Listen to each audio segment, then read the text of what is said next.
தங்கம் மங்கிடுச்சா? சுடு தண்ணியே போதும், ஜுவல்லரிக்கு எல்லாம் போகாதீங்க. தங்க நகைகளை எத்தனை கவனமாக வைத்தாலும் நேரத்தால் அது மங்கி போயிருக்கும். அதை ஜுவல்லரிக்கு கொடுத்து சுத்தம் செய்ய வேண்டும் என்று நினைத்தாலே ஒரு நாள் முழுக்க காத்திருக்க வேண்டிய நிலை ஏற்படும். ஆனால் வீட்டிலேயே சில எளிய முறைகளை பயன்படுத்தி தங்கத்தை புதிதாக மாற்றலாம். எந்தவித சிக்கலும் இல்லாமல் சாதாரணமாக வீட்டில் இருக்கும் பொருட்களால் தங்கத்தின் ஜொலிப்பை மீண்டும் பெறலாம். வெந்நீரில் பாத்திர சோப்பை கலக்கி நுரையாக்குங்கள். அந்த கலவையில் தங்க நகைகளை 10 முதல் 15 நிமிடங்கள் வரை ஊறவிடுங்கள்.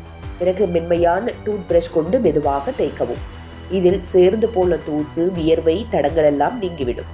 அதன் பிறகு சுத்தமான நீரில் கழுவி மென்மையான துணியால் துடைத்து உலர்த்தினால் நகைகள் பளிச்சென்று தெரியும். பேக்கிங் சோடா வீட்டில் இருந்தாலே போதும். 1 ஸ்பூன் பேக்கிங் சோடாவை சிறிது தண்ணீரில் கலந்து பேஸ்ட் மாதிரி ஆக்கி தங்கத்தில் தடவவும்.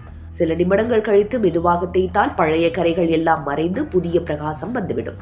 இது தங்கத்திற்கு சேதம் இன்றி சுத்தம் செய்ய உதவும். மற்றொரு எளிய வழி டூத் பேஸ்ட். ஜெல் இல்லாத வெள்ளை டூத் பேஸ்டை கொஞ்சம் தங்கத்தில் தடவி மெதுவாக பிரஷ் செய்யுங்கள். பிறகு தண்ணீரில் கழுவி துடைத்தால் மங்கிய பளபளப்பு திரும்பி வரும். தினசரி பயன்படுத்தி தோன்றும் கரைகள் இப்படி எளிதாக நீங்கிவிடும். தினசரி பயன்படுத்தப்படும் ஷாம்பு கூட தங்கத்தை சுத்தம் செய்ய உதவும். வெந்நீரில் 1 துளி ஷாம்பு சேர்த்து நன்றாக கலக்கவும்.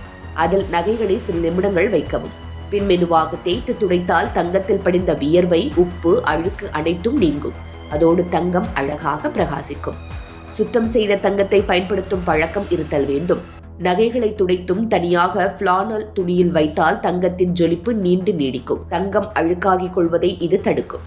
நகைகளை அணிந்த பிறகு மீண்டும் பெட்டிக்குள் போடுவதற்கு முன் சிறிது நேரம் காற்றில் வைக்கவும். ஆனால் எந்த முறை பயன்படுத்தினாலும் தங்க நகைகளில் கற்கள் பொருத்தப்பட்டிருந்தால் மிக மெதுவாக கையாள வேண்டும்.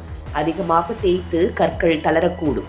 அதேபோல் ப்ளீச், ஹார்ஷ் கெமிக்கல்ஸ், ஆசிட் போன்றவற்றை தங்கத்தில் ஒருபோதும் பயன்படுத்தக்கூடாது. இது தங்கத்தின் வடிவத்தையும் தங்கத்தின் ஒட்டுத்தன்மையையும் கெடுக்கும் அபாயம் உண்டு. சுருக்கமாக சொல்ல வேண்டுமென்றால், வீட்டிலேயே இந்த எளிய முறைகளை சில நிமிடங்களில் செலவழித்தாலே தங்கம் தங்கமாக ஜொலிக்க தொடங்கிவிடும். விழா காலமா இல்லனா தினசரி உபயோகமா, பளபளப்பை இப்போ நீங்க தான் வீட்டிலேயே கட்டுப்படுத்தலாம்.